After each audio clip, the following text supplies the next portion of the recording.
We were invited to a wedding the day after we arrived, and I was invited to actually preach at the wedding. It was an interesting wedding because normally they hold their weddings in churches, but this particular wedding was held outside because the pastor who we know, he and his congregation, they planted a new church out in Kitengela. And so they had yet to build the church, but they had the plot of land. And the bridesmaids looked beautiful, as did the grooms. They really dressed all out, and they started the wedding about almost 3.5 hours late. But when the bride arrives, then everything comes together and starts very quickly, and it's a joyful occasion. The time for the radio program was actually 3 o'clock, so we were there a few minutes early. Had a Kenyan host, and he interviewed me, asked me questions based on the bio that had been presented to him, and we had a great exchange. We talked for about an hour, and this was the Africa Inland Church radio station that goes all up throughout Nairobi, and it was really a fun time. John did a great job, as always. He just really shines when he's on the radio. So we drove typical Kenya style as quickly as you can through the city, through the bumpy roads, through the muddy roads, through the potholes, all the traffic. Many, many potholes, many ruts, no shoulders, essentially your worst nightmare in terms of dangerous conditions. And of course, I'm hanging on for dear life because John's driving and I'm in the passenger seat in the front. And bless his heart, his eyes are kind of starting to go. So I'm holding on the edge of my seat, trying to warn him when the bumps, they have speed bumps on many of the roads. So between the big bumps in the road and the big potholes, I'm holding on, telling John, bump, pothole, so that he can swerve to avoid him and slow down at the appropriate time. No leisurely driving in Kenya. You have to be eternally vigilant so you don't crash. Sometimes you arrive at your destination a little exhausted from the journey. But we made it, sawa sawa. Sawa sawa. There was some sort of flying insect that there were literally hundreds, if not thousands of them swarming the lights. It looked like a fairy tale. Quite the sight to see, an invasion. John and I always enjoy watching the clouds in Kenya. We've noticed them particularly here staying at AMU. There's something special about the clouds here. They're puffy and white and like big cotton balls, and when the sun is shining behind them, it looks like a little bit of heaven. First time I was on the radio 2 years ago, the host asked me to comment about Kenya, and that's the first thing I thought of were the clouds. I said, they're so beautiful. She said, well, aren't clouds clouds? And I said, no, these are the prettiest I've seen anywhere in the world. At Lake Naivasha, toward the end of our trip, we saw a beautiful display of lightning. It just showed the heavens do declare the glory of God. Amen.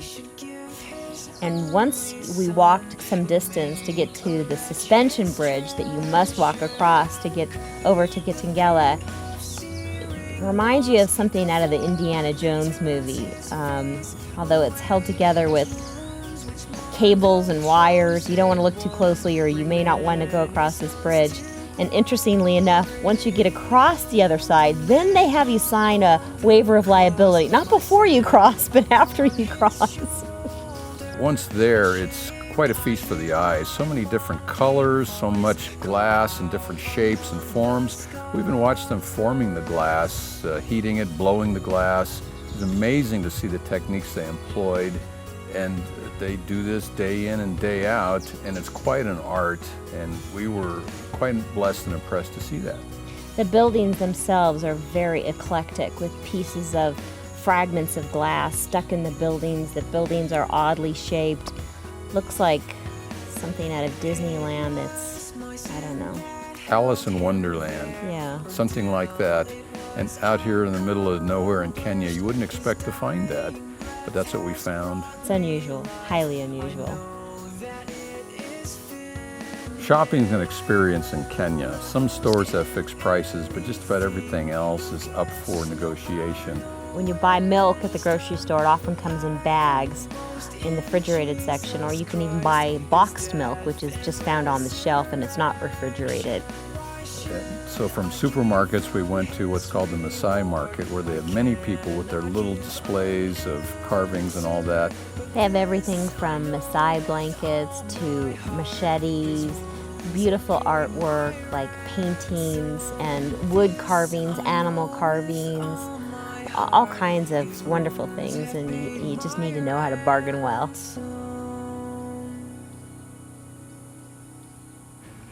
We were invited to actually meet with the former president of Kenya, Daniel Arap Moi.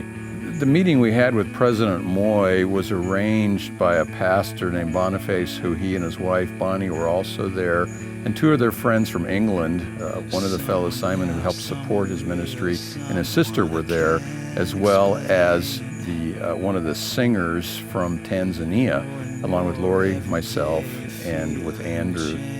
And he gave us about an hour and 15 minutes of his time. We felt very privileged and humbled that he would spend so much time with us, because we've heard even members of parliament in Kenya can't get an audience with President Moi. So we were very thankful for the opportunity to talk to him. So we're hoping that it's the beginning of a new friendship, some wonderful relationships. Yeah, we're not certain there's any current or former head of state in the world that would open and close a meeting in prayer like President Moi. So we're quite blessed to see that there is still that Christian foundation here in Kenya, and we hope it continues to grow. We had a chance to go to the Safari Walk, which is a facility next to the national park. And in the Safari Walk, they have most of the animals of Kenya on display, and because of special connections we made, we're actually able to go inside the cheetah enclosure and pet the cheetah.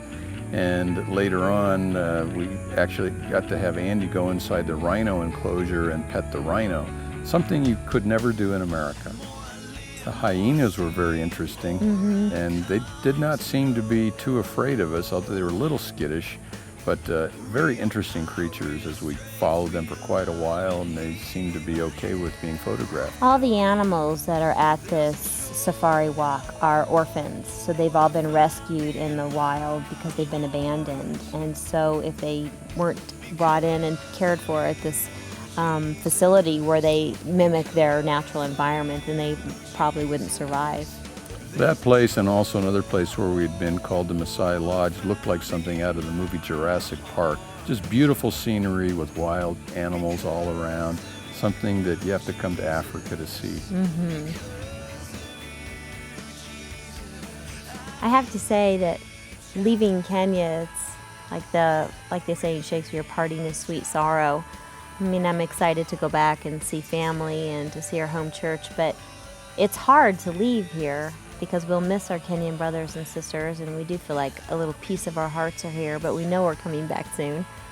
So much has happened while we're here. We made new friends, and we've had new opportunities open up for us. So this was very eventful. So as Laurie says, it's a bit of a mixture of, yes, it's great, no place like home, but yet this is a second home, and there's so much that we can do here, that the Lord has directed us here. We're looking forward to coming back. We're very thankful for the many people who have supported us, financial support and prayer support, because without the helping hands of many, we would not be able to be here. This is true. Asante sana. Buona Sifiwe.